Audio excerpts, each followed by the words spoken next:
de seguridad estructural.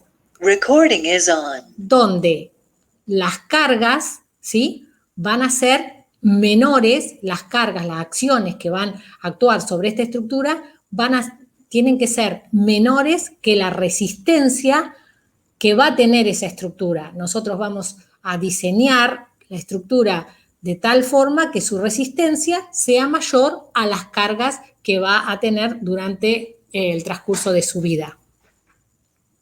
Hasta ahí me habían escuchado, ¿no es cierto? Sí. Más o menos por dónde andábamos. Ya habíamos hablado del puente de Génova y seguíamos un poquito más hablando de... Ya habíamos hablado del puente de Génova. Perfecto. Bueno, entonces, del puente de Génova, y también habíamos hablado del puente acá de la Argentina. Sí, el mismo. Que es del mismo modelo. Bueno, entonces, el tema es así. El puente de Génova se cae, ¿por qué? Se cae porque no tiene una conservación adecuada. No se hace una inspección y se cambian los tensores para que nuevamente ponerlo en valor al puente y que resista las acciones a las que va a estar sometido.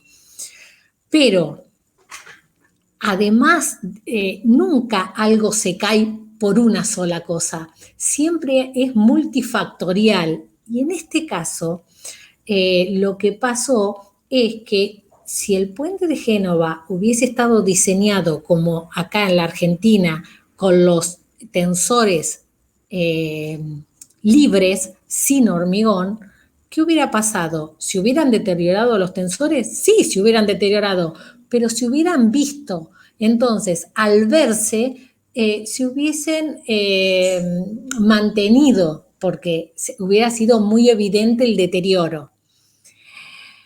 Y cuando les puse una dirección de acá, de los diarios locales, donde está el puente, lo que se ve es que este puente que tenemos nosotros, si bien tiene los tensores bien, es Profe, una pregunta.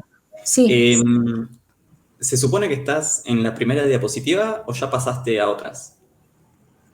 Porque... ¿Qué ven ustedes? Yo estoy... No, la primera, pero pensé que por ahí estabas mostrando fotos o algo como... No. Del puente y eso y no. Ah, está bien. Claro, podría mandar algunas fotos del puente.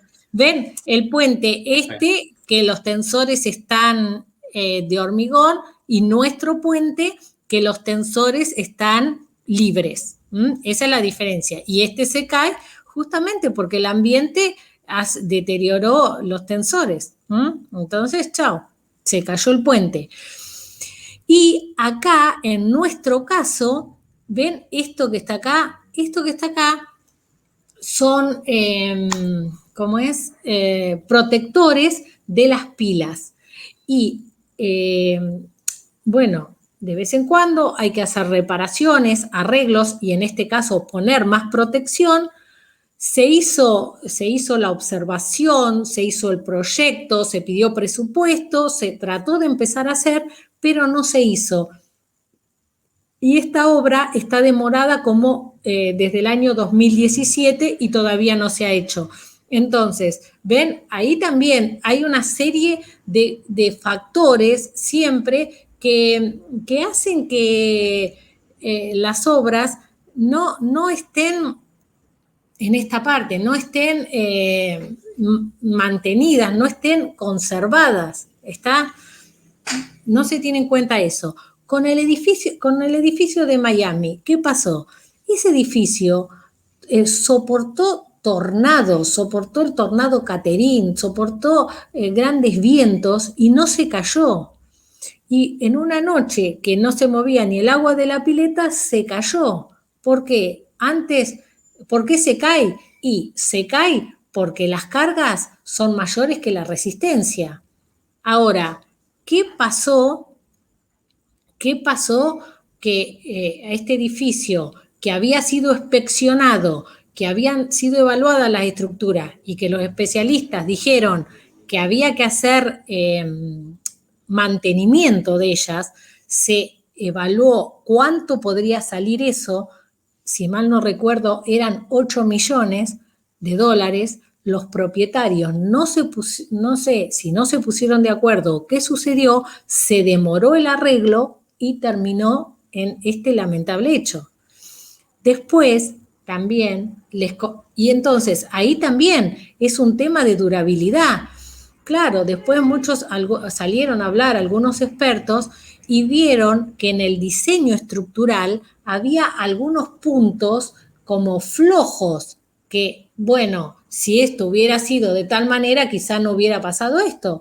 Pero básicamente, si esa estructura pudo aguantar más de 40 años, lo que estuvo ahí inadecuado fue la conservación de la misma. ¿Estamos de acuerdo?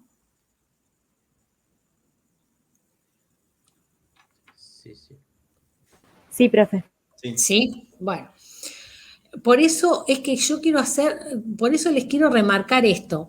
Y otra cosa que les había comentado, pero no sé si lo escucharon, es que nosotros por ahí pensamos, no, esto ocurrió el de Miami y se cayó el edificio en Miami y después no se cayeron más edificios. Sí, se siguen cayendo edificios. Y yo les contaba que justamente antes de anoche escuché que se cayó un edificio, no sé si en la costa de Madrid o en una isla. ¿Eso me escucharon antes que lo dije? Sí, profe. Sí.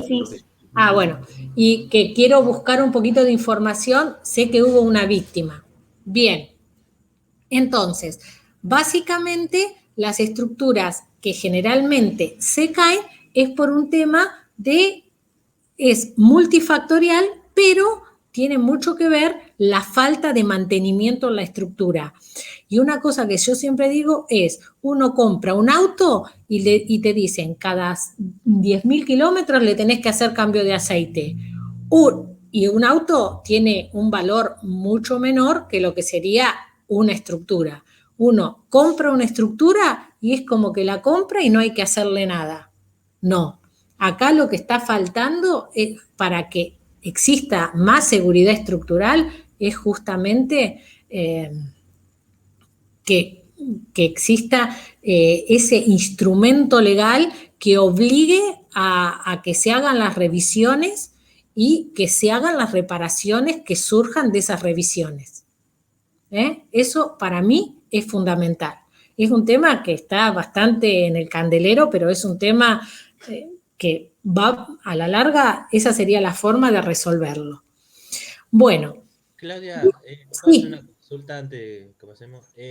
La tipología, digamos, estructural de un edificio también tiene mucho que ver, digamos, con lo que es el colapso y todo eso. Sí. Porque, por ahí no está acá, pero yo vi un video de un hombre que le estaba sacando directamente la columna a un edificio. Ah, bueno, no. Digamos, los hierros y no se cae ese edificio. No. Eso de empezar a hacer modificaciones sin hacer un análisis estructural, vieron, ha pasado, incluso acá ha pasado en Olavarría, que hay gente que empieza a sacar columnas o paredes y se les empieza a venir las losas, los techos abajo, y ahí en ese momento llaman, cuando empiezan a ver las grandes deformaciones, llaman a un ingeniero para ver cómo se puede solucionar. Y bueno, tiene una solución que es apuntalar y volver a hacer lo que estaba, pero... Bueno. Claro, no, este edificio era como que le estaban sacando porque era un albañil, una columna, digamos, que pasaba por un balcón, una cosa así, y se la sacó. Y quedaron los hierros nada más, pero no se cayó el edificio, digamos, no le pasó nada. Lo que pasa es que, bueno, las columnas eran muy importantes y tenían... Bueno, sí, lo vi, era, sí, lo vi, era en Miami, era este mismo edificio. No, porque era un edificio que digamos, la tipología estructural era... No, pero era un edificio de Miami ese, ¿no? Sí, que quería tener una vista al mar. Vi pero, digamos, contrarrestando a lo que a la tipología que tenía Sí, SourceSide que se sí, cayó. sí. Pero el tema es que, bueno, las estructuras estas de hormigón son hiperestáticas. Entonces, la carga esa que iba por la columna, ¿qué hace? Se redistribuye y pasa por otro lado. Ahora, ¿qué logra con eso? ¿Qué se logra? Se logra disminuir la seguridad estructural. Obviamente, siempre que si hace una reforma así sin un análisis previo, bueno, yo no lo haría. No, ¿Eh? claro, está de más está decirlo. Claro, Pero, es una locura. Y eso que queda en pie, y sí, queda en pie porque hay una redistribución de esfuerzos. Y hay una redistribución de esfuerzos y los otros elementos van a estar más solicitados, pero aguantan, tienen la resistencia suficiente. Pero eso es un peligro, eso es un real peligro. yo igual iba más por el lado digamos, de la mecánica del colapso, porque en Estructuras 3, cuando la hice yo, Peralta nos había, digamos, como hablado de ese tema de que como que se tiene que tener en cuenta también en el caso de la hipótesis de que pueda llegar a pasar. Por el lado de ¿qué me dijiste? Que no escuché. Digamos, la hipótesis del colapso del edificio, de la mecánica del colapso, de cómo colapsaría ese edificio, que es más o menos como lo que está en el video, ¿no? Sí.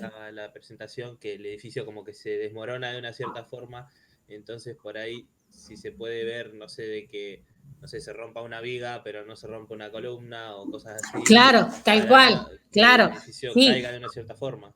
Tal cual, hay elementos que son más sensibles que otros y justamente el que vos decís, si se rompe una losa y bueno, se cae un piso y listo, o sea, no pasa nada, pasa pero no es tan grave una viga o una losa como se llama estallido, que estalle una columna, porque estalla una columna y ahí sí, perdés todo, se pierde la estabilidad por completo. Sí. Claro, eso. Bien, y volviendo para terminar, yo también les mandé otro video que es de un edificio que está acá en Buenos Aires por la autopista. Era un edificio que estaba en construcción y en una noche se cayó directamente. Ahí ya, ¿qué pasa? No le podemos echar la culpa a que ese edificio no estaba bien mantenido. Ahí sí, lo que seguramente estaba pasando es que las acciones a las que estaba sometido ese edificio fueron mayores que la resistencia que tenía ese edificio. Porque, bueno, ahí ya hay seguramente puede haber fallado el proyecto, el cálculo, los materiales. Sinceramente no sé y también voy a buscar en qué quedó eso. Se cayó de noche un edificio que todavía no había empezado a tener una vida útil. Bien, ¿estamos hasta acá? ¿Sí? Sí. Bien, entonces, nosotros recién dijimos que tenemos que tener que las acciones a las que impacten en nuestra estructura sean menores que la resistencia con la cual diseñamos. Ahora bien, como dice acá, en el diseño tenemos muchísimas incertidumbres, porque nosotros tenemos que decir, ¿cuáles son las acciones? ¿Cuáles son las cargas? Bien, entonces, ahí hay una serie de interrogantes que acá están escritos y los vamos a ir leyendo y comentando. Las cargas reales difieren de las supuestas, ¿sí? Y también difieren de la manera que están distribuidas. ¿Qué pasa? Nosotros vamos a tener una carga debida al peso propio de la estructura. Esa carga debida al peso propio es una carga que más o menos la podemos evaluar con una bastante aproximación a la que va a ser, porque conocemos los volúmenes del material, conocemos el peso propio de ese material y más o menos podemos llegar a determinar cuál va a ser el peso de la estructura. Aunque, por ejemplo, yo dije, conocemos la volumetría, conocemos el peso propio del hormigón, pero también ahí dentro de esas cargas del peso muerto, nosotros consideramos el contrapiso, consideramos el piso, y uno por ahí diseña para un piso y después se coloca otro, y diseña para un espesor de contrapiso y se pone otro, y diseña una sección y después la cambian. O sea, hay muchísima incertidumbre con eso. Después tenemos las cargas de uso.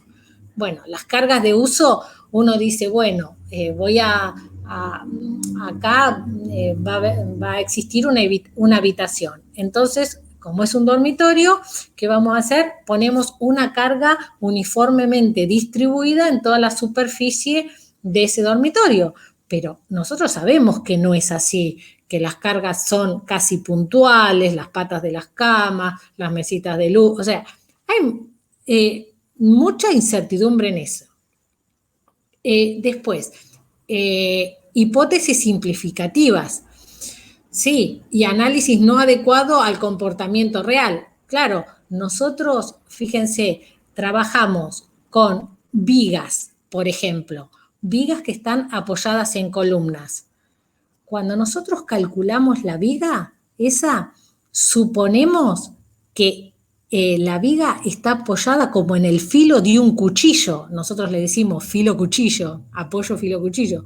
Y sin embargo, la viga real está apoyada sobre una columna que tiene una superficie de apoyo. Entonces, cuando nosotros empezamos a decir que las columnas, por ejemplo, que las vigas no tienen momento ahí en el encuentro con la columna, eso no es real.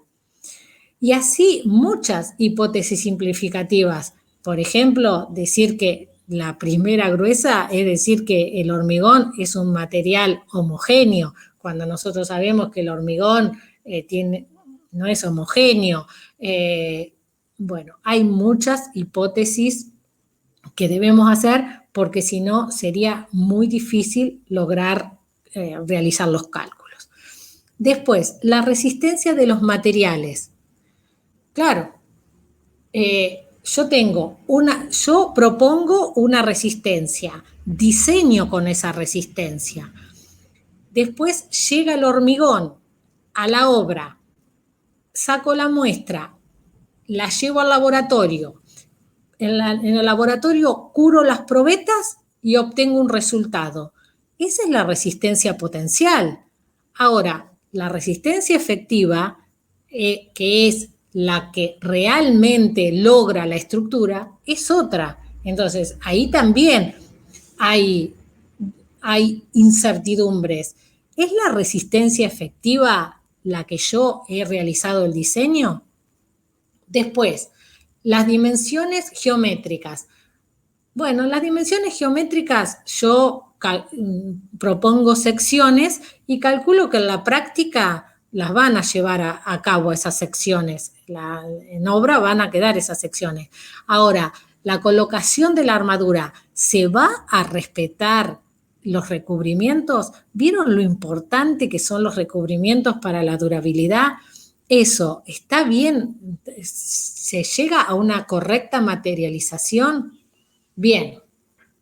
Después, ¿qué hay que tener muy en cuenta? Que es un poco lo que hablábamos recién. Dentro de estas incertidumbres, tenemos que tratar de conocer cuál es la naturaleza y qué consecuencias puede llegar a tener que el elemento falle.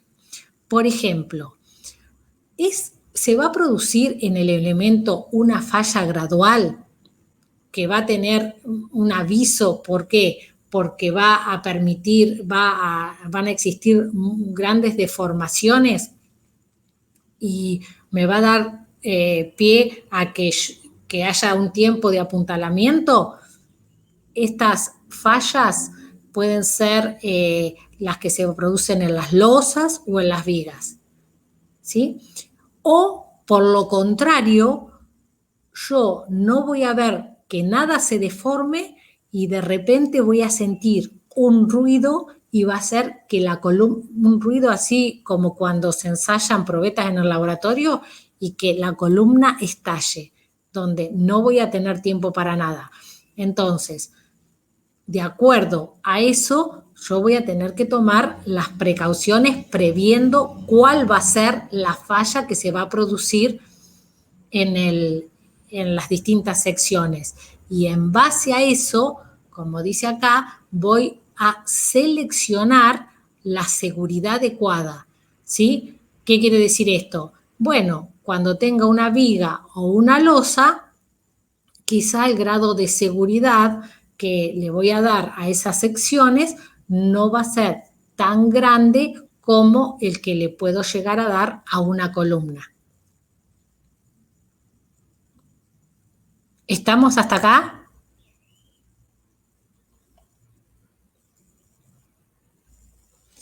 Bien. Sí. ¿Y entienden esto? ¿Entienden esto? Sí, sí. Bueno, entonces, ahora vamos a ver un poco, debido a estas incertidumbres, yo no puedo decir que la carga a la que va a estar sometida mi estructura sea la carga Q que valga tanto. No tiene un número, es difícil darle un número. Entonces, cuando se habla de seguridad, lo que se hace es un planteo probabilístico, ¿sí? Donde, ¿qué voy a tener? Voy a tener una función probabilística que va a tener una carga que va a ser una carga media, ¿no es cierto? Y esto quiere decir que la estructura, ¿sí? El 50% de las estructuras van a estar sometidas a esta carga media. Ahora bien, ¿qué pasa? Yo, para estar del lado de, imagínense, si yo trabajo con una carga media, estoy dejando el 50% de las estructuras inseguras, ¿no es cierto? Entonces, ¿qué digo? No, yo no puedo trabajar con una carga media. Yo voy a trabajar con una carga de diseño. Esta carga de diseño es una carga mayor que la carga media y por lo tanto la mayoría de las estructuras están sometidas durante su vida a una carga menor que la de diseño. Y hay muy pocas estructuras que están sometidas a una carga mayor que la de diseño. Quiere decir que estas estructuras están quedando fuera, con cargas superadoras, pero la mayoría de las estructuras van a trabajar a cargas menores que la carga de diseño. ¿Y cómo hago para pasar de una carga media a una carga de diseño? Bueno, lo hago así, mediante un coeficiente de mayoración. ¿Está? Tengo una carga media y la paso a una carga de diseño. Ahora bien, las estructuras van a tener una resistencia. Una resistencia que yo puedo decir, la resistencia media de las estructuras es S raya. ¿Y por qué una resistencia media? Y bueno, porque justamente como las cargas tenemos muchas incertidumbres, con las resistencias también tenemos muchas incertidumbres. Entonces, trabajamos con estas funciones probabilísticas y decimos, bueno, la resistencia media de las estructuras va a ser esta. Ahora bien, si nosotros trabajamos con la resistencia media, el 50% de las estructuras va a tener una resistencia menor que la resistencia media. Entonces decimos, no podemos dejar el 50% afuera. Entonces, ¿qué hacemos? Trabajamos con una resistencia de diseño, ¿está? Y esta resistencia de diseño deja a muy pocas estructuras que tienen menor resistencia que la de diseño. ¿Y cómo hacemos? ¿Cómo se logra pasar de este valor a este, del valor medio al de diseño? Y justamente diciendo que el valor medio lo vamos a multiplicar por un coeficiente de minoración. Ahora bien, cuando hablamos de seguridad estructural, ¿qué tenemos que decir?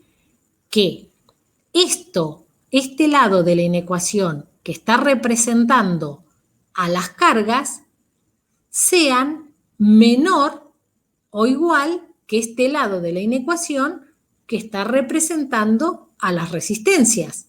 ¿Por qué? Porque si no, se va a dar una inseguridad estructural cuando las cargas sean mayor que las resistencias. ¿Y a qué llamamos margen de seguridad?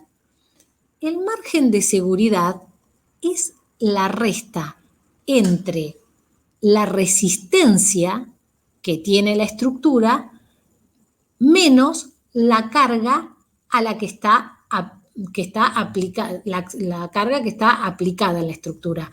O sea, es el margen de carga que nosotros podríamos llegar a ponerle a la estructura sin que ésta se caiga, ¿no es cierto?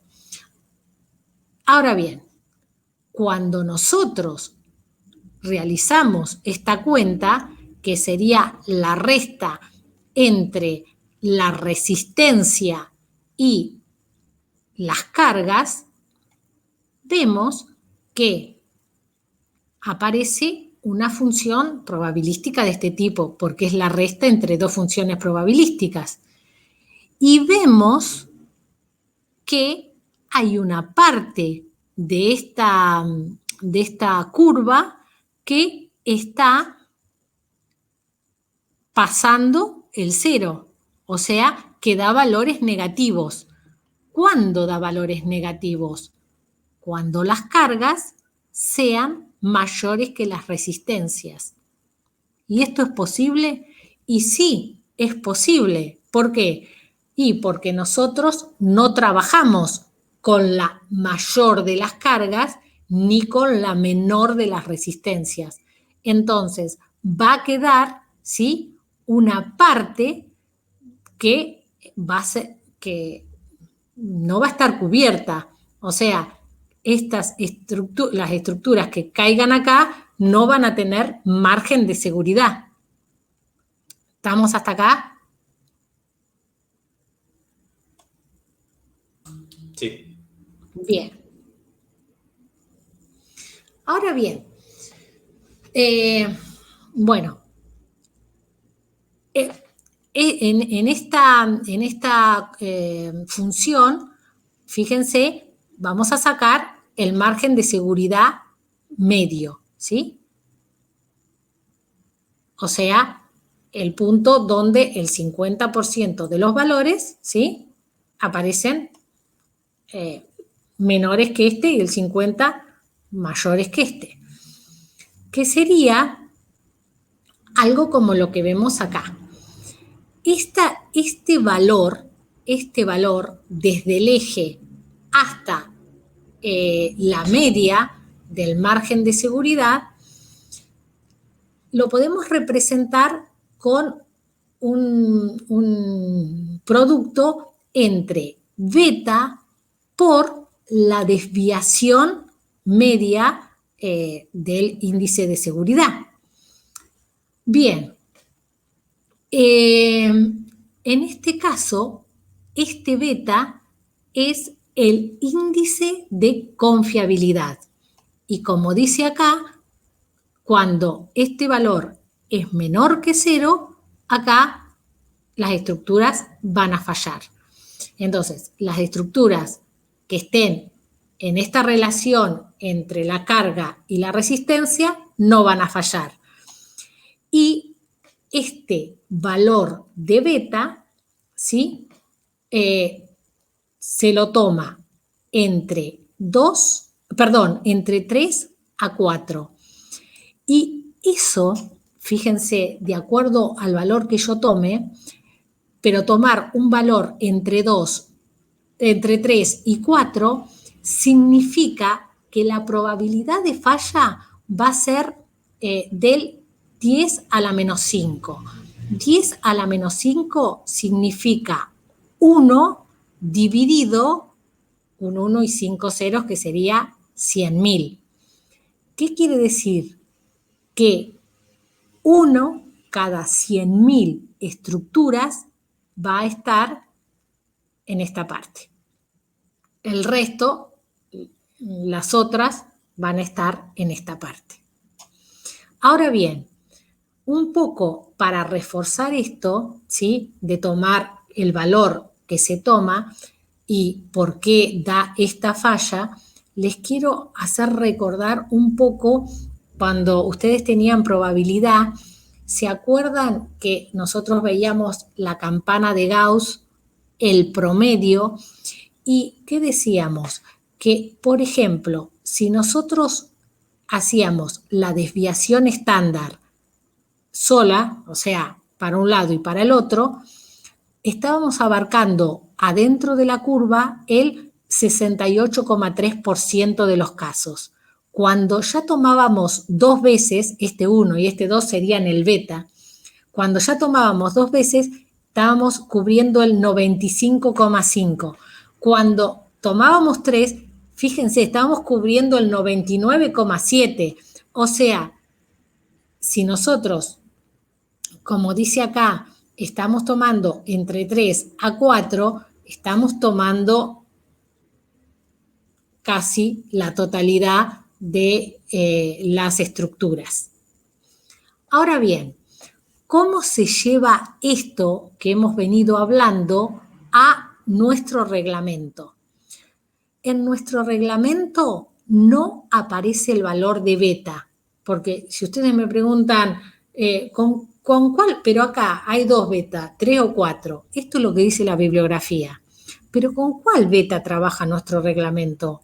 La verdad que debe trabajar con valores de este orden y debe dar fallas de este orden. Pero yo no estoy en condiciones de decirle hoy cuál es ese valor de beta que toma nuestro reglamento. Y entonces, ¿cómo se llega? No se los digo porque la bibliografía no los dice. Dice entre 3 y 4. Pero ¿cómo se lleva a la práctica esto que estamos nombrando? Esto se lleva a la práctica por el método este de LRFD, de aplicar coeficientes de diseño, de mayoración de carga y de disminución de resistencias, que son los que también han visto en metálica. Entonces, nosotros, ¿qué vamos a hacer? Vamos a trabajar con una carga que va a ser esta, la carga de diseño, ¿sí? ¿No es cierto? Y a esta carga de diseño, que sería la carga de servicio, la que sacamos de la normativa, ¿qué vamos a hacer? Le vamos a aplicar coeficientes de mayoración. ¿Para qué? Le vamos a aplicar coeficientes de mayoración para sacar la carga última. Nosotros vamos a hacer los diseños de nuestras estructuras en el punto de la falla, ¿sí? ¿Pero qué? ¿Nosotros vamos a hacer las estructuras para que se caigan? No. Nosotros vamos a hacer las estructuras para que tomen esta carga, la carga de diseño, y si esa carga se mayora hasta, hasta este coeficiente, que es un coeficiente que depende después, ahora vamos a ver, pero depende si se trata de una carga permanente o si se trata de una sobrecarga o qué tipo de acción es, va a depender este coeficiente. Pero, entonces, si esas cargas llegan hasta ese valor, ahí sí la estructura se rompería. ¿Está? Ahora bien, por un lado vamos a trabajar con las cargas de diseño mayoradas y por otro lado vamos a trabajar con phi por la resistencia nominal. Este phi por la resistencia nominal, ¿qué es? Es la resistencia de diseño, ¿sí? Al producto phi por Sn, se lo llama resistencia de diseño. ¿Y qué es Sn? Sn es un valor de resistencia que es menor que la resistencia media y mayor que la resistencia de diseño. Entonces, pero el producto da la resistencia de diseño. Y este valor de phi, ¿de qué va a depender? Este valor de phi va a depender, siempre va a ser, menor que 1, y va a depender de a qué esfuerzo esté sometida nuestra sección. ¿Está? Si es, por ejemplo, una sección de una viga que va a estar sometida a flexión, que la rotura se va a producir con mucho aviso, este valor, por ejemplo, va a ser 0,9. Ahora, si la sección va a ser de una columna donde va a fallar y no va a dar aviso, este valor va a ser 0,65. Fíjense todo lo que baja, todo lo que disminuye. ¿Está? Bueno, de esta forma vamos a ver eso. Ahora bien, nosotros vamos a trabajar con expresiones de este tipo, donde vamos a tener nuestra carga muerta en la estructura, que esta carga muerta va a ser la carga permanente, el peso de la estructura y todo el peso de los contrapisos, las paredes, todo lo que sea carga permanente. Entonces, esa carga permanente, fíjense, tiene muy poca desviación. Siempre, como les dije yo, se la puede valorizar con bastante aproximación. Entonces, para ella vamos a trabajar con un coeficiente. Ahora, cuando se trate de cargas de uso, las cargas de uso tienen más variabilidad. Entonces, las vamos a tratar con otro coeficiente de mayoración, más grande. Y ni que hablar de las cargas ambientales, donde ya hay muchísima más incertidumbre. Entonces, ¿dónde vamos a encontrar estas fórmulas? Estas fórmulas las vamos a encontrar en el reglamento, en el capítulo 9. Entonces, nos vamos a venir al capítulo 9. Miren cómo están siempre: resistencia requerida tiene que ser menor que la resistencia de diseño y que la resistencia de diseño va a ser phi por la resistencia nominal. Y venimos acá, que es el artículo 921, y nos encontramos con todas las expresiones, ¿sí? Que tienen en cuenta las distintas cargas, las distintas acciones. Por ejemplo, tenemos en la 1, en la 9.1, interviene la carga muerta y carga de fluido. En la 2, carga muerta, carga de fluido, carga por temperatura, carga por empujes horizontales, cargas de servicio, cargas de servicio de la última planta, o nieve, o lluvia, ¿está? Una de las tres, y esta es más chica, ¿ven? Bueno, y así cargas de viento, hace referencia, cargas de sismo. Entonces, venimos acá y en base a las acciones que tenemos, encontramos los coeficientes para mayorar esas acciones. Eso va a salir de los reglamentos. Ahora también este valor de phi sale de los reglamentos y sale del mismo capítulo.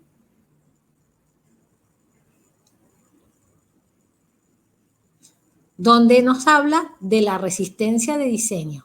Entonces nos dice, secciones controladas por tracción. Esto lo vamos a ver, estas son las de las vigas, las de las losas, phi 0,9.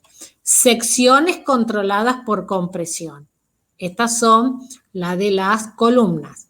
Las columnas con sunchos, 0,7. Las columnas armadas, las comunes, 0,65. También, bueno, ahora no lo encuentro, pero tiene que andar por acá. Da para corte, para torsión, ¿sí? Para todo empieza a dar los valores corte y torsión, que son los que vamos a ver nosotros, empieza a dar cuál es ese valor de phi. Entonces, del reglamento podemos determinar los phi y los gamma.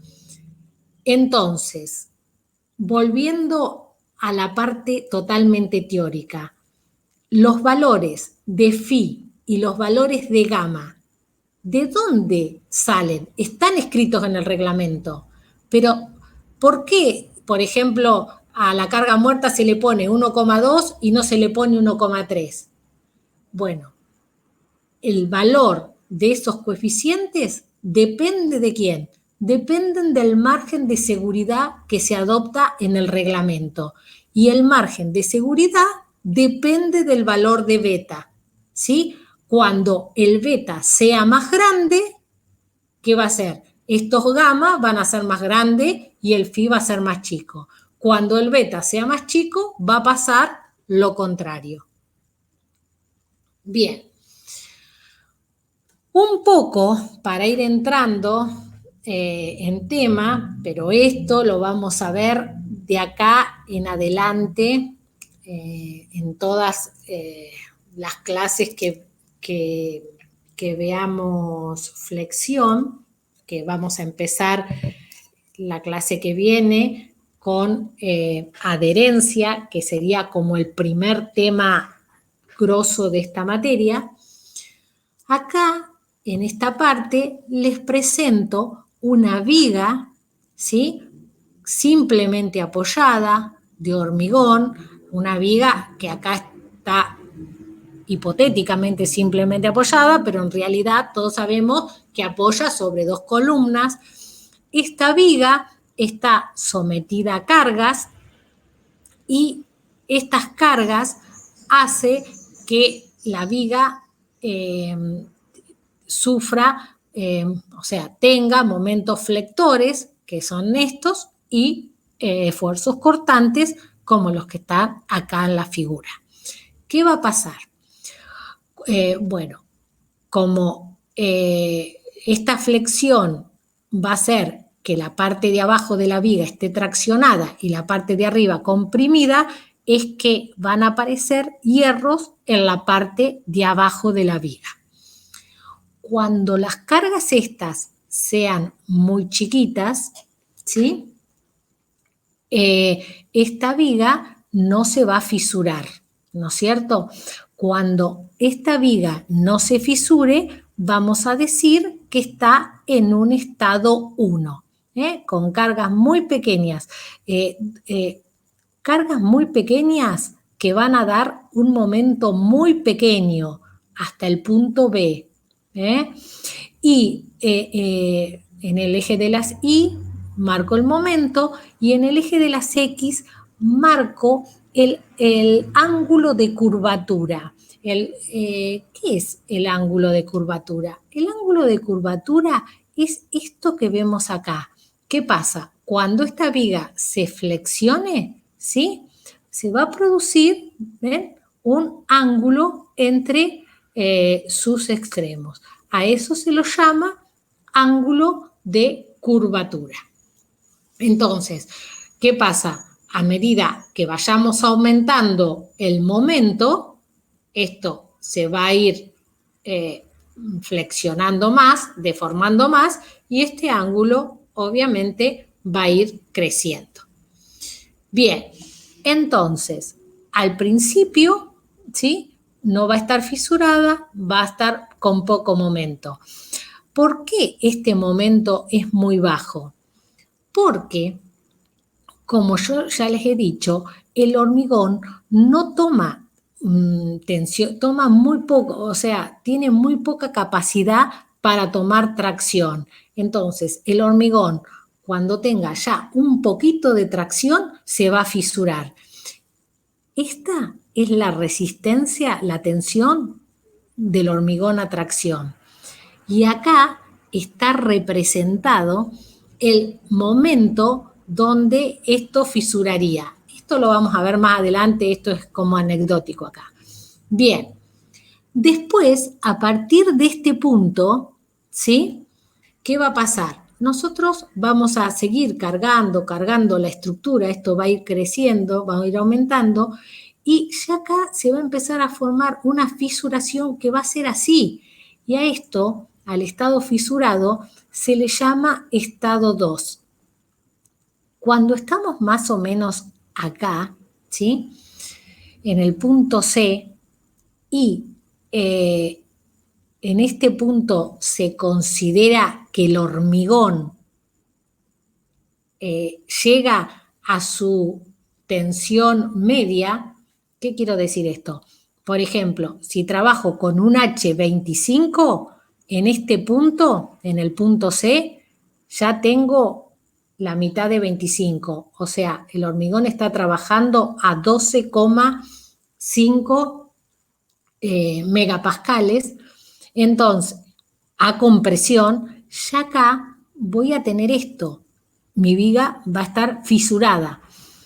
Pero si yo sigo aumentando las cargas y paso las cargas de servicio, después voy a llegar a este punto.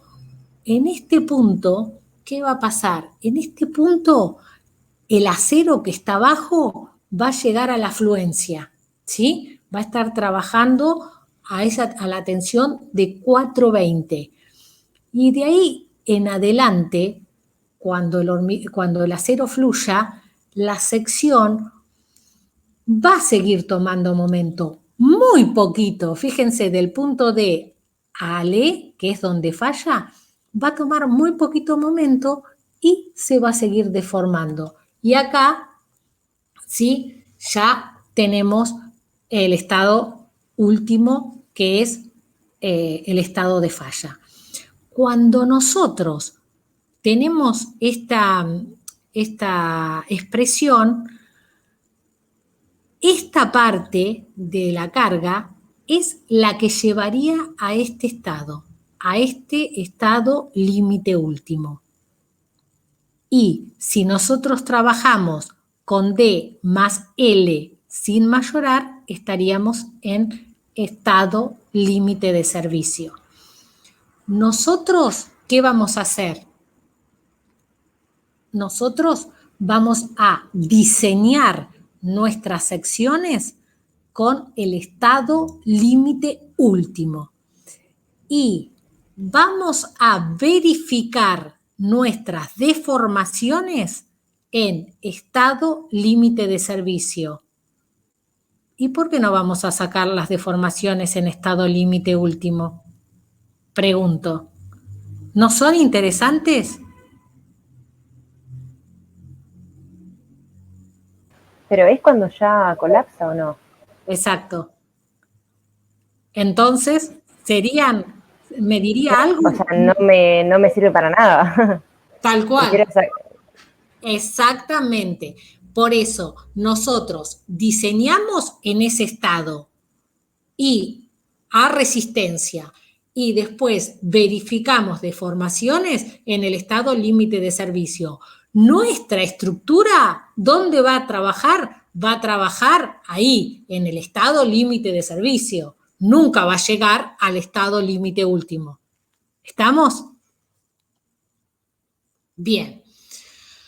Bueno, entonces, un poco acá, esto ya se los marqué, tenemos de acuerdo a los esfuerzos que a los que esté sometido nuestra estructura o a los que estemos diseñando, como van a ser la flexión, el corte, el esfuerzo axial, que nosotros acá en hormigón vamos a ver muy poquito de tracción, pero sí mucho de compresión, y la torsión. Entonces, de acuerdo a el esfuerzo, vamos a tener nuestras distintas expresiones. En vez de tener la carga, ¿qué vamos a tener? Vamos a tener el momento último, que ese momento último tiene que ser menor o igual ¿a quién?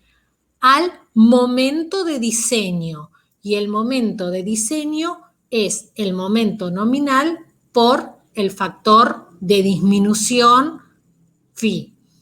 Si estamos con corte, vamos a tener el corte último. Este momento último, este corte último, ¿de dónde va a salir? Va a salir de acá. De acá empezar a poner la carga última y ver qué momento nos da, qué corte nos da. Y después, ¿qué vamos a hacer? Con eso, ¿sí? Vamos a tratar de que sea menor, tiene que ser menor que el momento de diseño o el corte de diseño, ¿sí? Entonces, nosotros de esta expresión, de esta inecuación, vamos a igualar y vamos a sacar el momento nominal, el corte nominal, y con este momento nominal, corte nominal, es con el que vamos a hacer los diseños de nuestra estructura. Y estos valores, ya les dije, salen de tabla. Si es momento 0,9, si es corte es 0,75. Y acá, esta tabla después la vamos a ver, nos dice qué pasa cuando tenemos secciones controladas a tracción, que serían las sometidas a flexión, donde el phi es 0,9, o si tenemos controladas a compresión, donde va a ser 0,65, que este es el que más vamos a usar, o, bueno, cuando la columna esté sunchada, 0,70. Y después, bueno, vamos a tener una zona intermedia, que esto lo vamos a ver en las clases posteriores. Bien. Entonces, un poquito para terminar, que esto ya medio se los venía diciendo. Nosotros vamos a tener límites últimos, que es cuando estamos en este punto, en el punto último, donde no toma más momento y su deformación es la mayor, ¿sí?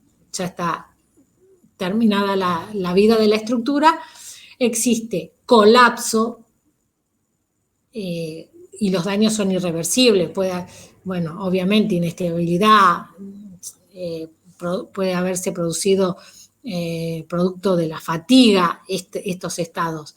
Entonces, acá es a donde diseñamos, este es donde hacemos el diseño de las secciones. Y después tenemos que tener en cuenta los límites de servicio. ¿Y qué tenemos que ver acá? Tenemos que ver que las deformaciones no sean excesivas, que las fisuraciones no sean excesivas y que la estructura sea confortable, que no tenga vibraciones excesivas.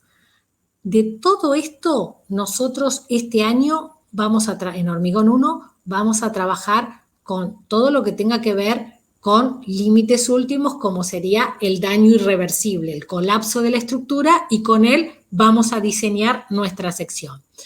Y como límites de servicio, vamos a calcular deformaciones, vamos a calcular fisuraciones, y que sería vibraciones, lo vamos a ver el año que viene en Hormigón 2, cuando veamos el tema del confort.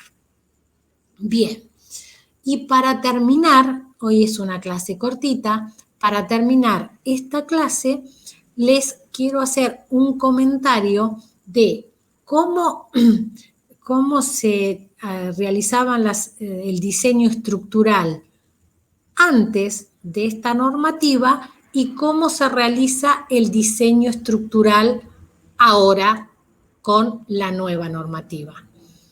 Cuando nosotros trabajábamos con el CIRSOC del 201, pero del año 82, nosotros trabajábamos con lo que se llamaba una teoría clásica.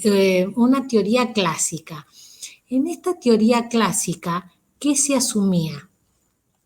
Se asumía que el comportamiento del hormigón siempre era un comportamiento lineal y se trabajaba con tensiones admisibles. ¿Por qué eso? ¿Por qué pasaba eso?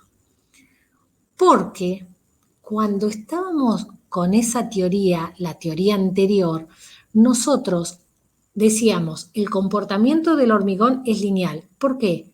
Porque estábamos trabajando acá, no con cargas mayoradas, sino que estábamos trabajando con cargas en el estado límite de servicio. No trabajábamos con cargas mayoradas.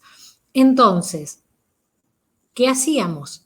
Al no trabajar con cargas mayoradas, lo que hacíamos era que trabajábamos en los diseños no con tensiones últimas. Nosotros ahora, si trabajamos con un H25, van a ver que cuando hagamos nuestros diseños, vamos a trabajar con un F'C igual a 25. Antes, lo que hacíamos, trabajábamos con lo que se llama una tensión admisible, donde a ese 25 nosotros lo dividíamos por un factor de seguridad.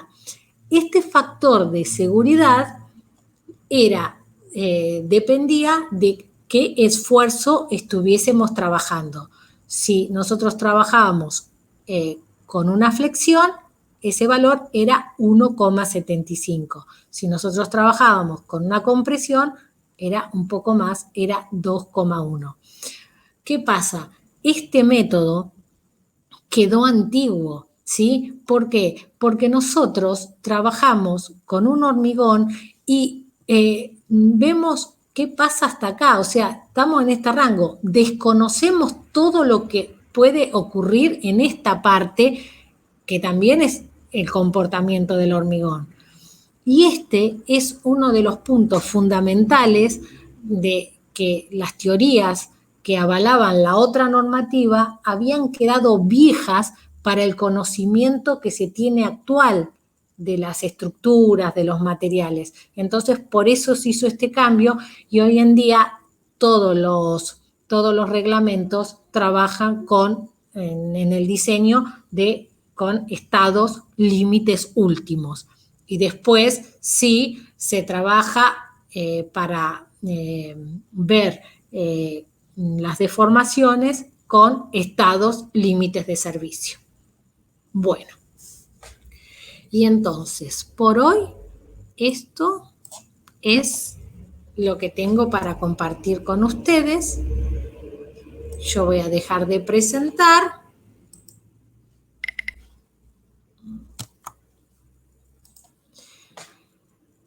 Y si ustedes no tienen algún